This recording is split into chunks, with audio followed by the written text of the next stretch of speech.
हाथी के बच्चे से पूछा। उसने कहा जी हमारी डिग्री है DBM। DBM का मतलब क्या है? दांत के बल पर मौज मस्ती। अच्छा, फिर इसके बाद भी पूछा शेर के बच्चे से कि तुम्हारी क्या डिग्री है? उसने कहा जी हमारी PBM डिग्री है।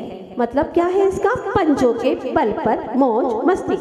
अब इसके बाद में जो भैंसा था उसके बच्चे से पूछा कि तुम्हारी क्या डिग्री है? उसने कहा जी हमारी डिग्री है SBM।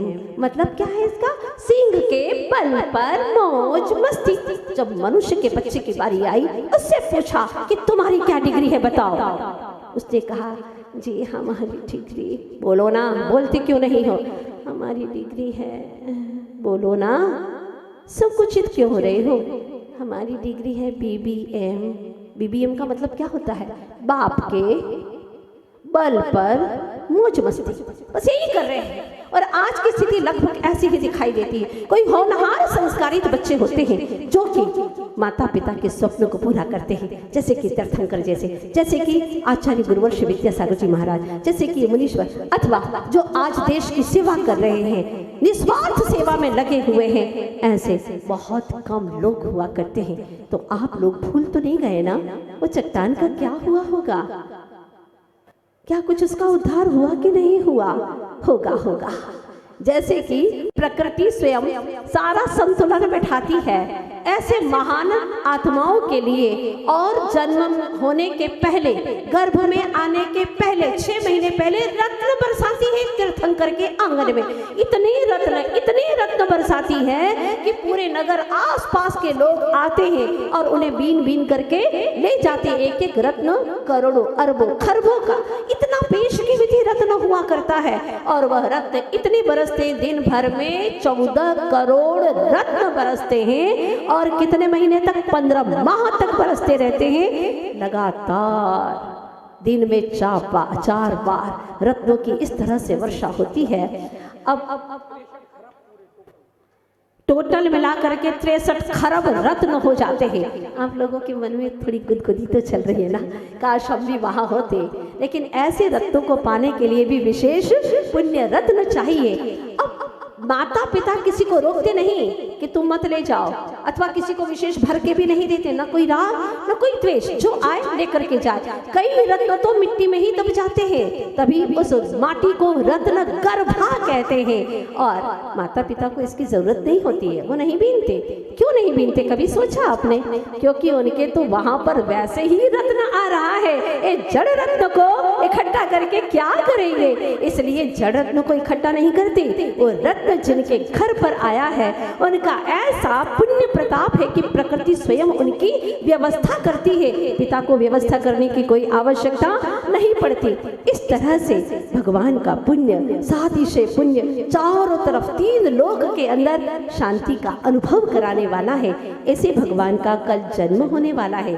बाल प्रभु कल यहाँ पर पधारने वाले हैं अयोध्या नगरी में। आप लोग भी इतनी विशुद्धि बढ़ाइए, इतनी विशुद्धि बढ़ाइए कि लगे आपको कि मेरे हृदय गर्भ से प्रभु परमात्मा का जन्म होने वाला है। ओ भाग्य है, ओ भाग्य है। ऐसे क्षण बस अंत में इतना ही कहना चाहती हूँ कि तुम भी कुछ ऐसा काम करो, कुछ ऐसा काम करो कि तुम्हारा जीवन भी सार्थक हो जाए, इतिहास बना दो। कुछ ऐसा मैंने कल भी आपसे कहा था और आज भी यही कहना चाहती हूँ, अपना कुछ ऐसा इतिहास बना दो कि जो हास्यपूर्ण जीवन था, अब ऐसा इतिहास जो कि स्वर्णाक्षरों से लिखा जाए। हमें ये मतलब नहीं कि कोई पढ़ेगा तो उसे अच्छा लगेगा, मुझे मेरा जीवन अच्छा लगे, बस यही लक्ष्य। फिर वही बात कहती हूँ, शुद्ध परिचिताणु भूता सभी काम भोग बंध कहा, एयत्तस्वलंभु नवरीन सुलहो विहत्तस्य। अध्यात्म योगी संत कहते हैं तूने ये सारे बाहर के काम किए, लेकिन मिथ्यात्व रूपी जो घनघोर तम था उसको कभी भी छांटा नहीं है। इस तमस को तूने कभी चीर करके भीतर का प्रकाश को प्रकटाया नहीं है, इसीलिए आज तक तो दुखी हो रहा है। चेतनात्मन जाग जा। जिस तरह से एक शिल्पी आता है, चारों तरफ नजर दौड़ाता है और नजर दौड़ा करके उसकी दृष्टि उस नदी के किनारे पर पड़े पत्थर पर पड़ती है। वो आता है, उसकी आंखों में खुशियाँ छा जाती है और उस पत्थर को उठा करके ले जाता है, सुंदर मूर्त बनाता है। और वह मूर्त जो अभी तक कपड़े धोए जा रहे थे, बच्चे वहां पर किलकारियां करते थे, खेल खेलते थे, उस स्थान पर बैठ करके व्यर्थ की बातें किया करते थे, आज वही सार्थक हो गया उसका जीवन। फिर वही कहूंगी बात कि जमाना खुद नुमाई का नहीं, पछताओगे आईना बन के जितर जाओगे फूट जाओगे।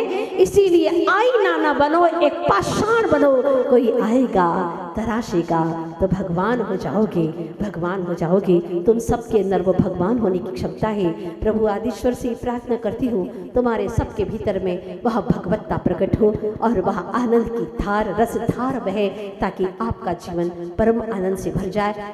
गुजराती में कहते हैं, आपकी बागड़ी भाषा में भी बोलते हैं, अब तो बहुत वर्ष हो गए मैंने कभी बोला नहीं है, लेकिन कहते हैं ना कि स्वमा बस परथी खस आवशे आत्मा अध्यात्म आत्मानो रस आज છે અંતરનો કસ અને એટલું કરો તો બસ, બીજું કંઈ नहीं करवाना। हाँ, इतना ही करना है और इतना कर लिया तो हमारा उद्धार हो जाएगा। आप सबके जीवन का उद्धार हो, आनंद हो, आप सबके जीवन में निरंतर खुशहाली बनी रहे, यही सद्भावना करते हुए बोलिए पंच कल्याणक महामहोत्सव की संत श्रोमणी आचार्य गुरुदेव श्री विद्यासागर जी महाराज की, पूज्य मुनि श्री विमल सागर जी महाराज की, पूज्य मुनि संघ की जय हो। भविष्य जब आग लग जाती है तो आप दमकल को बुलवा लेते हैं।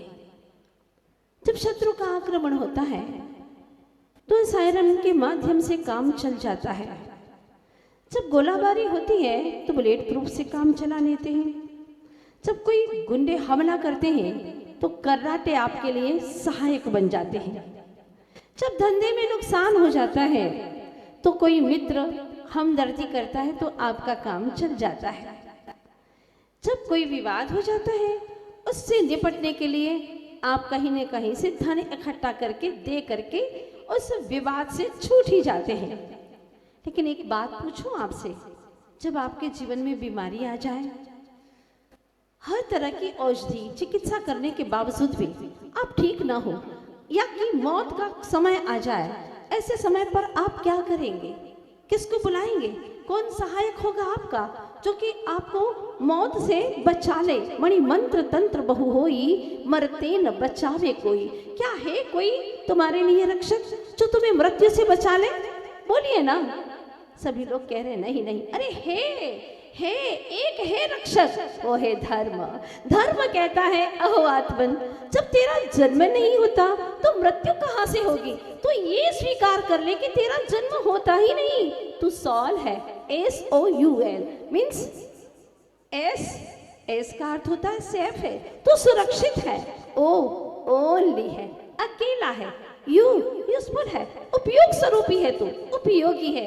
L मीन्स लवली है, तो बहुत सुंदर है, तो जैसा कोई सुंदर नहीं। अरे सुंदरता को निहारने वाला भी तो तू ही है, जो सुंदरता को निहारे, इससे बड़ा सुंदर और कौन हो सकता है? तू सेफ है, तू सुरक्षित है, तो कभी मरता नहीं है, न जन्मम न मृत्यु न मोहो न चिंता न क्षुद्रो न भीतो न कार्शम न तंद्रा।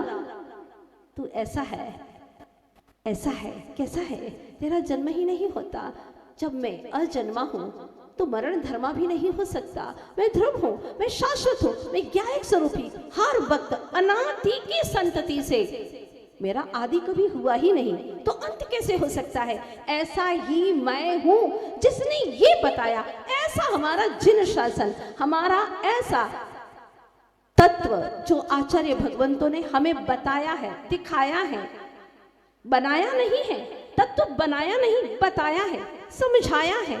बस इतनी सी बात है। जिसने सत्य को समझ लिया उसके सारे दुख समाप्त हो गए। जैसे कि कोई सपने में देख रहा है कि उसके घर में आग लग गई है, सपने में देख रहा है कि वो बहुत बीमार है, मृत्यु के निकट है, रो रहा है, चिल्ला रहा है और दहाड़ मार करके रो रहा है कि आपस में लोग जो सोए हुए थे वो उठ करके आ जाते हैं, उसको कहते हैं अरे भाई काहे को रो रहे हो? जैसे ही वह उनकी आवाज को सुनता है, जाग जाता है, उसका सारा रोना शांत हो जाता है। वो कहता है मैं कहाँ रो रहा था? उसके दुख को मिटाने के लिए सिर्फ जगाने की आवश्यकता है। जग गया सुषुप्त चेतना जाग गई तो सारा दुख तिरोहित हो जाता है। और यही काम किया हमारे जिन शासन ने, जिन धर्म ने, हमारे महर्षियों ने, मनीषियों ने, उन्होंने यही कार्य किया है। लेकिन हमें फुर्सत कहाँ है? हम तो व्यर्थ के कामों में, अनर्थ के कामों में, अप्रयोजनभूत कामों में लग जाते हैं और अपनी जिंदगी को मौत में परिवर्तित कर देते हैं। एक बात कहूँ आपसे, जब आपने जन्म लिया था तब श्वासें तो थी लेकिन नाम नहीं था। और जब मरने के करीब आए, मृत्यु का समय आया, तो उस वक्त आपके पास में नाम तो था लेकिन श्वास नहीं थी। तो बस यही है जिंदगी, श्वास से नाम तक की यात्रा का नाम है जीवन। इस जीवन को कौन सार्थक करता है? हर श्वास को कौन सार्थक करता है? ऐसे ऋषि मनीषी, प्रभु आदिश्वर, तीर्थंकर, अथवा कि हमारे ऐसे महान संत आचार्य गुरुवर्षी विद्यासागर जी महाराज जैसे महासंत, पूज्य विमल सागर जी महाराज जैसे महासंत, और भी इस धरती पर कई संत हैं। ऐसे कई संत जो भावलिंगी हैं, शुद्धोपयोगी हैं, वे अपने जीवन को सार्थक किया करते हैं। वरना पंख यानी कीचड़ में कमल भी पैदा होता है और कीड़ा भी पैदा होता है। कि 6 मित्र मिलकर के जा रहे थे। एक राजपुत्र था, दूसरा याद है आपको मंत्री पुत्र था, तीसरा वैद्य पुत्र था, और 3 नगर के सेठ के पुत्र थे। 6 बातें करते करते नगर के बाहर चले गए और बहुत दूर चले गए। मित्रों की वार्ता करते करते करते वह शहर से, नगर से काफी दूर पहुंच गए और उन्होंने देखा एक बियावान जंगल के अंदर एक मुनीश्वर शांत बना हो विराजमान है। मुनि ही इसे कहते हैं, संत उसे ही कहते हैं जो शांत हो, उसे संत कहते हैं। जो मुनि मना है, मन से मुनि है। ऐसे महामुनि विराजमान थे जिनके चेहरे पर अद्भुत ओज था। अध्यात्म का जैसे सागर लहरा रहा हो, आनंद बरस रहा हो। लेकिन जब देह की ओर दृष्टिपात किया तो उनके शरीर में इतना भयानक रोग था, इतना भयानक रोग था कि बड़े बड़े घाव हो गए थे।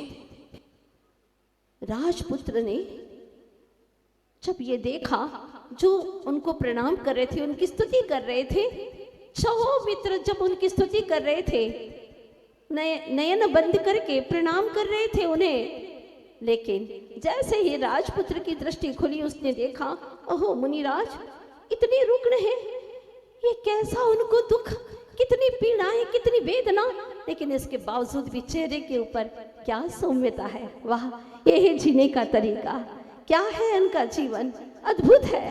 क्या अध्यात्म का रस बह रहा है।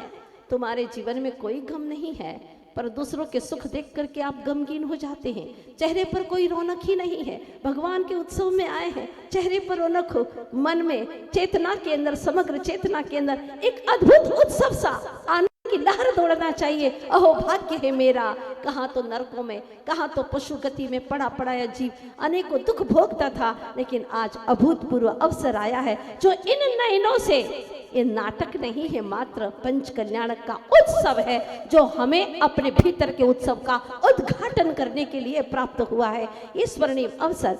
और वह राजपुत्र कहता है, रुको रुको मित्र, आंखें खोलो, अभी स्तुति करने का अवसर नहीं है। स्तुति करने के समय पर स्तुति करना, सेवा करने के समय पर सेवा करना, अभी सेवा करने का अवसर है। वैद्य पुत्र से पूछता है, मित्र तुम कहो, इनको कौन सा रोग है और इनका रोग कैसे ठीक होगा, तुम ही बताओ मित्र।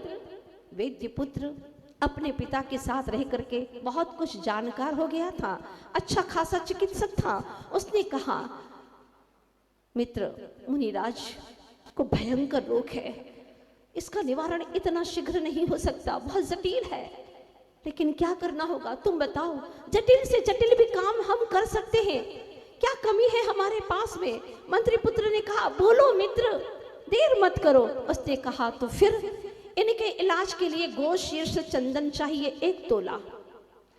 और क्या चाहिए मित्र, जल्दी बोलो।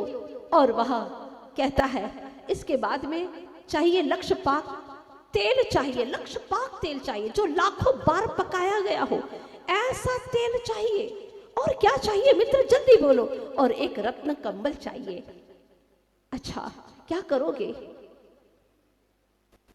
तेल लगाएंगे, चंदन का लेप करेंगे, जो भीतर इनके बीमारी है वो जो अंदर में लटे पड़ी हुई हैं वो बाहर निकलेगी इस उष्मा से, और वो मरे नहीं। इसके लिए चारों तरफ रत्न कम्बल लगाया जाएगा ताकि वो लटे निकल करके रत्न कम्बल पर चिपक जाए और हमें इन्हें आसानी से मुनिराज की सेवा करना है। तनिक भी हिंसा ना हो, इसका भी हमें ख्याल करना है।